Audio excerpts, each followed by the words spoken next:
तो क्वेश्चन करते हैं, let A and B two distinct points on the parabola. Standard parabola दे रखा है अपने को, Y square is equal to 4x।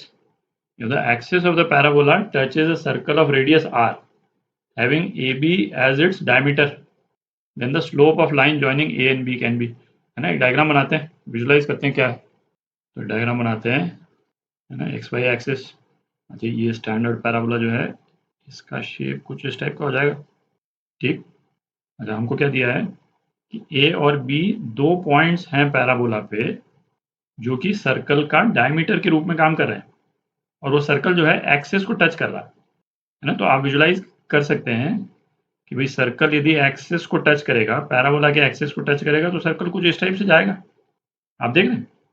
तो ए बी जो पॉइंट है ना, वो कुछ इस टाइप से बना सकते हैं अपन। सर्कल जो है वो कुछ इस टाइप से जाएगा। ठीक है, बहुत एग्जैक्ट नहीं बना है, but you get the idea. ये पैराबोला। ठीक।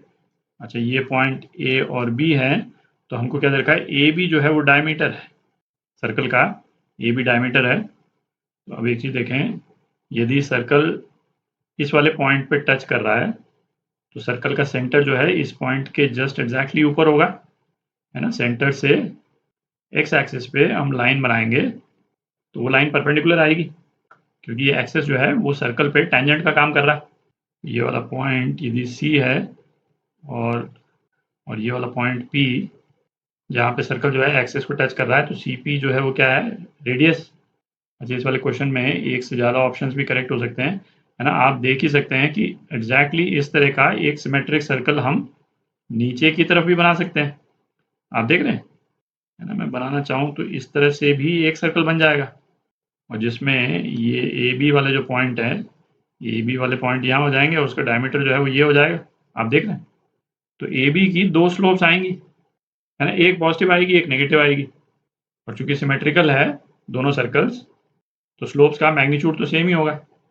तो इसका आंसर या तो 1r - 1r है, या फिर 2r - 2r है। ठीक है, तो अभी देख लेते हैं उसको।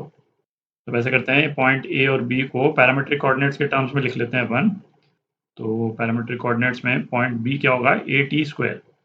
ए क्या है 1, y square is equal to 4x में ये तो 1 ही हो गया, तो t1 स्क्वायर और 2a t1, है ना, तो 2t1। ठीक। और पॉइंट ए, इसके पैरामीट्रिक कोऑर्डिनेट्स जो है वो क्या हो जाएंगे, t2 स्क्वायर ट्वाइस t2। अच्छा, अब ये पॉइंट सी जो है, इसका y कोऑर्डिनेट वाई सी, ये क्या हो जाएगा, ये तो रेडियस के बराबर ही हो जाएगा। ठीक। और पॉइंट सी जो है ए और बी के बिल्कुल बीच में लाई कर रहा है, सर्कल का सेंटर है। तो मिड पॉइंट फॉर्मूला अपन लगा सकते हैं, y c is equal to r is equal to 2t1 plus 2t2 upon 2। मतलब क्या हो गया, आर जो है t1 प्लस t2 के बराबर हो गया। अब अपन ए बी की स्लोप निकाल सकते हैं।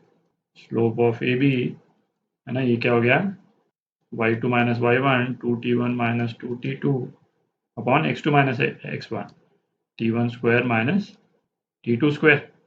तो ये क्या हो गया, twice t1 minus t2 upon t1 minus t2 into t1 plus t2। ठीक। ये अपन ने स्लोप जो है कॉर्ड की डिराइव भी कर ली, हालांकि इसका डेरिवेशन अपन पहले भी कर चुके हैं। किसी भी कॉर्ड की स्लोप जो है वो क्या होती है, 2 upon t1 plus t2। t1 plus t2 r के बराबर है, तो एम ए बी ये क्या आ गया, 2/r। ये जो स्लोप आई है ये ऊपर वाले सर्कल की आई है।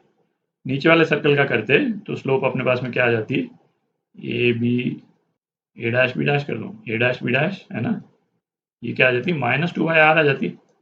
ठीक। तो ये आपके दो आंसर आ गए, है ना, सी और डी। तो क्वेश्चन करते हैं, the focal chord to y square is equal to 16x is tangent to, यानी ये सर्कल की इक्वेशन दे रखी है, then the possible values of slope of the chord. तो पैराबोला अपने को क्या दे रखा है, y square is equal to 16x, तो इसमें ए जो है वो क्या हो जाएगा, 4 हो जाएगा। तो फोकस का जो पॉइंट है ना, डायग्राम नहीं बना रहे हैं, उसकी ज़रूरत नहीं है। फोकस के पॉइंट के कोऑर्डिनेट जो है वो क्या हो जाएंगे, 4 0। फोकल कॉर्ड जो है 4 0 से पास कर रहा है।